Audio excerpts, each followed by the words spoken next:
गोविंद से, अरे बाबा हा ओरिजिनल है कि डुप्लीकेट है? ओरिजिनल है कि डुप्लीकेट है? मग ठीक है बाबा। गोविंदा जी, आपको मैं बताती हूँ, कल तक जो यहाँ पे चर्चा थी रात तक कि रवि राणा कार्यक्रम घेत है म्हणते डुप्लीकेट गोविंदा आणत आहे। अरे रवि राणा जे ही करते तो ओरिजिनलच करते आणि गोविंदा ही ओरिजिनल आहे। तुम्हाला मी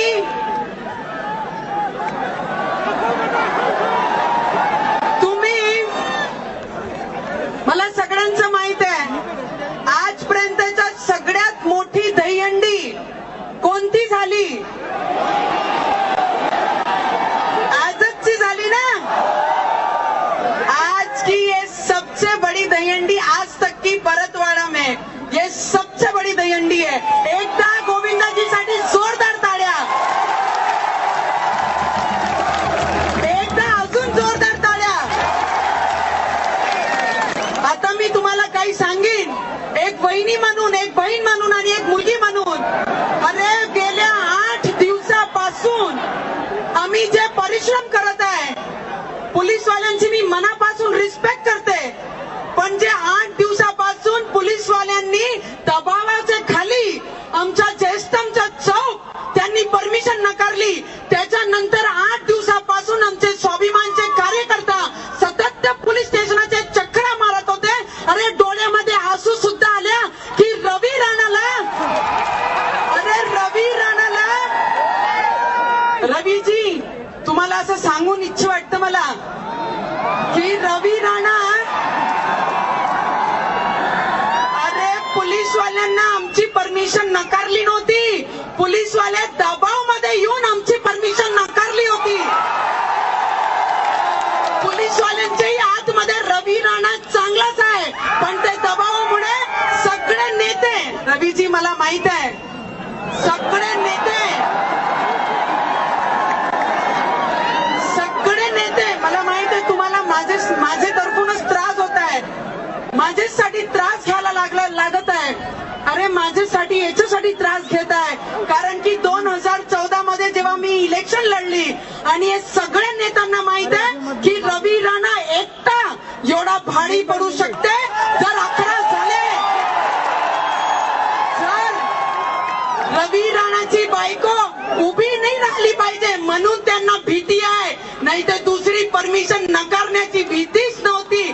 आणि सगळे, अरे त्यांना एक गोष्टी माहित नाहीये, सगळे बेईमान नेते एक झाले पण जनता आमच्या सोबत राहील एवढं नक्की आम्हाला।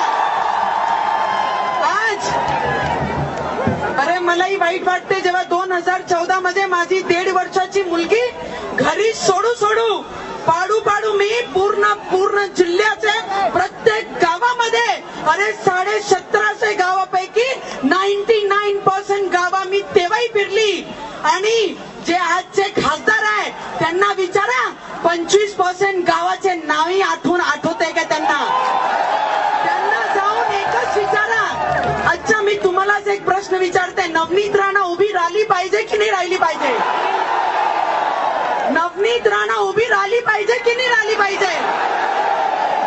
अरे आज जेव्हा रवि राणा एकटा पूर्ण नेत्यांना, बेईमान नेत्यांना, बरं सगळे बेईमांना एकटा भारी पडत आहे, आणि जेव्हा 1 आणि 1 11 झाले त्यांना माहित आहे की या जिल्ह्याचा विकास किती जोमातून करू।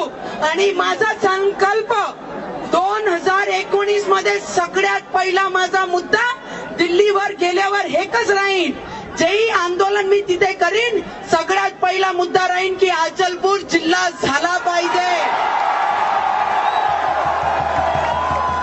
आणि एक नक्की आहे, आणि हे नक्की आहे की रवि राणा, नवनीत राणांनी जर काही ठरवून घेतला तर कोणताही मायका लाल त्याला काहीच करू नाही शकत, आम्ही तो करून दाखवू।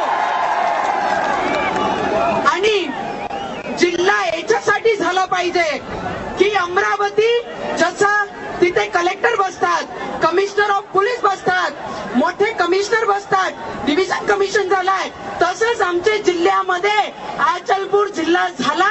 ते मोठे अधिकारी आणि सगळे अधिकारींचे ऑफिस आमचे अचलपूर आणि परतवाडा जिल्ह्यात असेल, म्हणून हा जिल्हा घोषित झाला पाहिजे. आणि येणाऱ्या काळामध्ये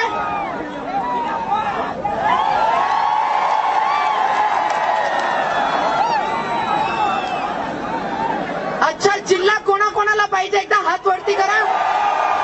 जिल्हा कोणाकोणाला पाहिजे? सगळ्यांना पाहिजे रवीजी.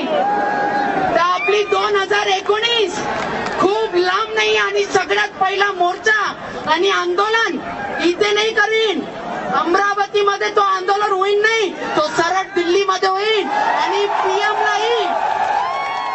पीएमलाही तो काम करून द्यास लागेल. कारण की आम्ही कोणत्या नेत्या